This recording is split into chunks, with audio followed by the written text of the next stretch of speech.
ఈరోజు వీడియోలో tasty and easy snack ఐటెంని చూద్దాం.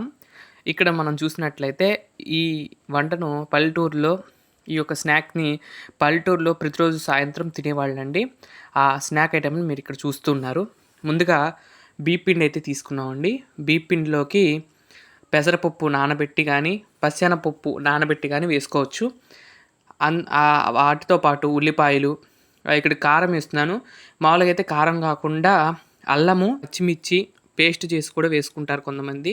నేనైతే ఇలా వేశాను. అలాగే నేను ఇక్కడ ఒకటి చేశానండి. మామూలుగా పల్లెటూరులో అయితే వెన్నపూస వేస్తారు కొంచెం పుల్లగా ఉండటానికి. నేనైతే అది లేదని నేనేం చేశానంటే గనక ఒక నిమ్మకాయ అయితే చెక్క అయితే పిండేసానండి మొత్తం గూడా. ఈ యొక్క మిశ్రమాన్ని మనం ఎలా చేసుకోవాలంటే చెక్కలకి పిండి కలుపుకుంటాం చూడండి, అలా చేయాలి. దీన్ని పల్లెటూరులో ఏమని పిలుస్తారు అంటే గనక తెబాలా చెక్క అని పిలుస్తూ ఉంటారు. మరి కొంత ప్రాంతాల్లో రకరకాలుగా పిలుస్తారు. సర్వపిండి అని అంటారు కొంతమంది. రకరకాలుగా పిలుస్తూ ఉంటారు. ఒక్కొక్క ఏరియాలో ఒక్కొక్కలాగా. మా ఏరియాలో మాత్రం తెపాలా చెక్క అని పిలుస్తూ ఉంటారు.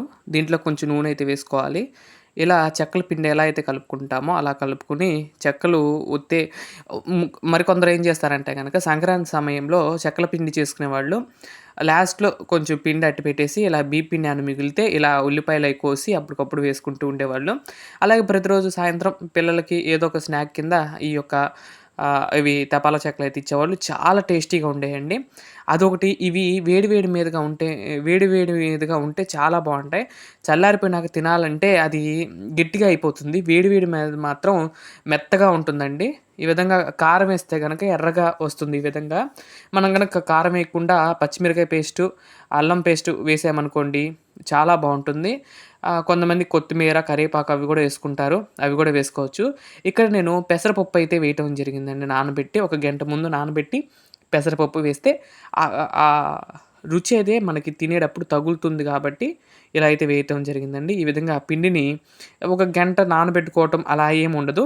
ఎమ్మటే కలిపేసుకొని ఎమ్మటే వేసేసుకోవచ్చు. నూనెలో వేయించుకోవచ్చు. లేదంటే తెపాలకు అంటించి కూడా వేసుకోవచ్చు. మీకు 2 విధాలుగా మీకు ఇక్కడ చూపిస్తాను చూడండి. ఈ విధంగా చక్కగా ముద్దగా చేసిన తర్వాత ఇలా చేతికి అంటకుండా ఉండాలండి ముద్ద. మనకి సుమారు ఎలా ఉండాలంటే చపాతీ పిండి కలిపితే ఎలా అయితే ఉంటుందో అలా ఉండాలి. ఇగో చూసారా ఇట్లా మనకి చేతికి అంటుకుపోకుండా వచ్చేలాగా ఉండాలి. అలా తీసుకున్న తర్వాత ఒక బాండీ తీసుకొని ఆ బాండీలో ముందుగా నూనె పోసి ఆ నూనెని మొత్తం గూడా ఆ యొక్క బాండీకి మొత్తం గూడా పూసి ఆ తర్వాత మనం తయారు చేసుకున్నాం గదండీ! ఆ యొక్క పిండిని మధ్యలో పెట్టి ఈవెన్‌గా మొత్తం ఒక షేప్ వచ్చేలాగా తీసుకోవాలి. తెపాలా అంటారు చూడండి మనం చిన్నప్పుడు. ఆ షేప్‌లో వచ్చేలాగా మనం ఒత్తుకోవాలి. ఒత్తుకున్న తర్వాత 4 గాని, 5 గాని హోల్స్ అయితే పెట్టుకోవాలండి అక్కడక్కడ. ఎందుకు ఈ హోల్స్ అంటే గనక ఆయిల్ పోసి ఏరిపోకుండా. ఇప్పుడు అలానే ఉందనుకోండి, అక్కడ అడుగున మధ్యలో కాలదు. ఇలా బొక్కలు పెట్టామనుకోండి కాలిద్ది. అలాగే నాకు చాలా ఇష్టం ఏంటంటే గనక ఆ యొక్క చుట్టూ అంచులుంటాయి చూడండి. ఆ అంచులు చాలా కరకరలాడుతూ ఉంటాయండి. అవి తినటం అంటే నాకిష్టం. చాలా ఇష్టం. అలా హోల్స్ పెట్టేసి స్లో ఫ్లేమ్‌లో ఒక అరగంట సేపు ఒక 15 నిమిషాలు అంటే అది మీకు చూపిస్తాను. ఎలాంటప్పుడు తీసేయాలనేది మీకు చూపిస్తాను.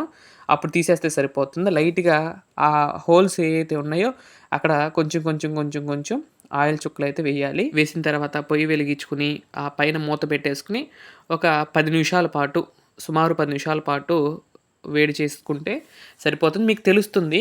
కొంచెం గోల్డిష్ కలర్, కొంచెం రెడ్డిష్ కలర్ వచ్చేలాగా చూడండి. అయితే మనం వేసుకుంది కారం వేసాం కాబట్టి ఇంకా మామూలుగానే రెడ్‌గా ఉంటుంది.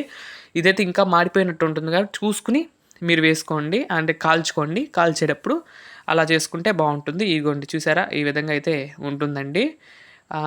తర్వాత పైన మూత పెట్టేసేసి ఒక అరగంట సేపు అదే ఒక 15 నిమిషాలు, అరగంట అంటున్నానేంటండి. 15 నిమిషాల పాటు అలా ఉంచుకుంటే అలా వస్తుంది. ఇదొక మోడలు. ఇదొక మోడల్‌గా తపాలా చెక్కలాగా చేసుకుంటారు. మరొక మోడల్ కూడా ఉంటుంది. అది కూడా మీకు ఈ వీడియోలో చూపిస్తాను చూడండి. ఇది మీకు ఇంకా ఈజీగా చేయాలంటే ఇట్లా పెట్టి ఇట్లా పైకంటే మాములుగా తిప్పి వచ్చేస్తుంది చూడండి. అదిగో అట్లా. అలా తిరిగి మళ్ళీ ఇంకో వైపు తిప్పి కాల్చుకుంటే సరిపోతుందండి. రెండో వైపులా కాల్చుకుంటూ మనం కొంచెం గోల్డిష్ కలర్ వచ్చేలాగా చూసుకోవాలి. అసలే తెలుసు కదండీ రెడ్డిష్ కలర్‌లో ఉంది. కొంచెం చూసుకుంటూ కాల్చుకోండి దగ్గరుండి. ఈ విధంగా ఒక్కొక్కటి అలా కాల్చుకోండి. ఇంకా తొందరగా అవ్వాలి అంటే గనక 2 పొయ్యిలు ఉన్నాయి కాబట్టి 2 బాండీలు పెట్టుకొని అలా కూడా చేసుకోవచ్చు. మనం సింపుల్‌గా ఇంట్లో ఇద్దరు, ముగ్గురు ఉంటే గనక తలా ఒక 4 సాయంత్రం పూట ఈజీగా స్నాక్స్ చేసుకోవచ్చు. ఒక అరగంట కూడా పట్టదండి ఇది చేసుకోవటానికి. ఎప్పుడైనా నైట్ టిఫిన్ లేకపోయినా బియ్యపు పిండి ఉంటే చాలండి. పొడి బియ్యపు పిండి ఉంటుంది కదా! ఆ బియ్యపు పిండి ఉంటే చాలు. ఆ బియ్యపు పిండితో మనం ఈ యొక్క చేసుకోవచ్చు. ఇంకో మోల్డ్ ఏంటంటే గనక ఇక్కడ మీరు చూస్తున్నారు నూనె పోసాను. ఆ తర్వాత ఇక్కడ చూస్తున్నట్లయితే ఇందాక మనం కాల్చుకుంది చూసారా? అలా అయితే ఉంటుందండి. నూనెలో కూడా వేయించుకొని అటు ఇటు వేయించి అవి కూడా తీసుకోవచ్చు. అవి కూడా చాలా బావుంటాయి. మీకు ఇక్కడ చూపిస్తున్నాను చూడండి. ఇలా ఉంటుంది ముక్క. చాలా మెత్తగా ఉంటుంది.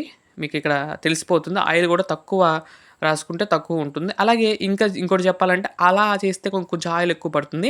ఇప్పుడు నూనెలో గనక వేయించుకుంటే మాత్రం చాలా తక్కువ నూనె ఉంటుందండి. అసలు ఇట్లా పట్టుకున్నా కూడా నూనె అనేది తెలీదు. ఎందుకంటే ఎంత కావాలో అంతే తీసుకుంటుంది. హోల్ అయితే ఇక్కడ పెడతాం గారెల్లో హోల్ పెట్టాం కదండీ! ఆ హోల్ ఎందుకు పెట్టామంటే గనక ఆయిల్ వెళ్ళి మధ్యలో కూడా ఉడుకుతూ ఉంటుంది కాబట్టి అలా అయితే పెట్టాము. ఈవెన్‌గా ఉందనుకోండి మొత్తం అంటే కాలుతుంది అలా అయినా సరే, ఇలా అయితే కొంచెం మందం పడినా కూడా ఆ మధ్యలో అంతా కూడా కాలుతుందని అలా అయితే పెట్టాము. ఇలా నూనెలో వేయించగానే అది ఆ బబుల్స్ అనేది తగ్గిపోతాయి. తగ్గిపోగానే మనకి ఇక ఉడికిందని అర్థం చేసుకోవచ్చు. ఎక్కువ ఉడకదండి ఇది. చాలా తక్కువే పడుతుంది. చెక్కల పిండి ఎలా అయితే కలుపుకుంటామో అలా కూడా చేసుకోవచ్చు. ఇంకా కొంచెం చెక్కల పిండి లాగానే ఉంటుంది ఇది కూడా. ఒకసారి ట్రై చేయండి. చాలా ఈజీగా ఉంటుంది. చాలా టేస్టీగా ఉంటుంది. ఒక్కసారి మొదలుపెట్టారు అంటే అది చాలా రుచిగా ఉండి మళ్ళీ మళ్ళీ తినాలనిపిస్తుంది. అంత బావుంటుందండి. ఈ ఐటెమ్‌ని మీరు కూడా ట్రై చేసి మీ ఇంట్లో మీ పిల్లలకి పెట్టవలసిందిగా నేను కోరుకుంటూ, ఈ యొక్క ఈజీ స్నాక్ ఐటెమ్ ఎలా అనిపించింది ఏంటనేది కామెంట్ చేయండి. అలాగే ఎప్పుడైనా ఏం లేదనుకోండి ఇలాంటివి చేసుకొని చక్కగా తినండి. మీరు కూడా చాలా సంతోషిస్తారు. ఒక కొత్త వెరైటీ తిన్నాము అన్న ఫీలింగ్ అయితే వస్తుంది. ఈ విధంగా అన్నీ కూడా తీసుకోవటం జరిగిందండి.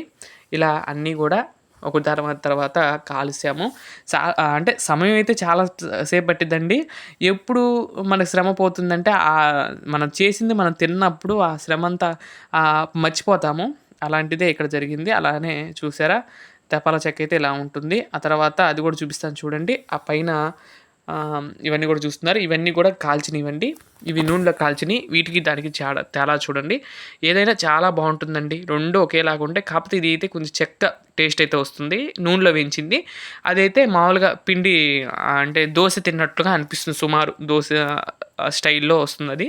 అది కావాలంటే అది, ఇది కావాలంటే ఇది ట్రై చేయండి. చాలా బావుంటుంది. ఒకసారి ట్రై చేసి మీరు కూడా ఎలా ఉందో తప్పకుండా కామెంట్ చేయవలసిందిగా నేను కోరుకుంటున్నాను. ఇదండి ఈరోజు వీడియో. మీకు ఈ స్నాక్ ఐటెమ్ ఎలా అనిపించింది ఏంటనేది తప్పకుండా కామెంట్ చేయండి. మీకు ఇలాంటి చిన్న చిన్న వంటలు కావాలంటే తప్పకుండా కామెంట్ చేయండి. మీకు అయన్నీ పెడతా ఉంటాను.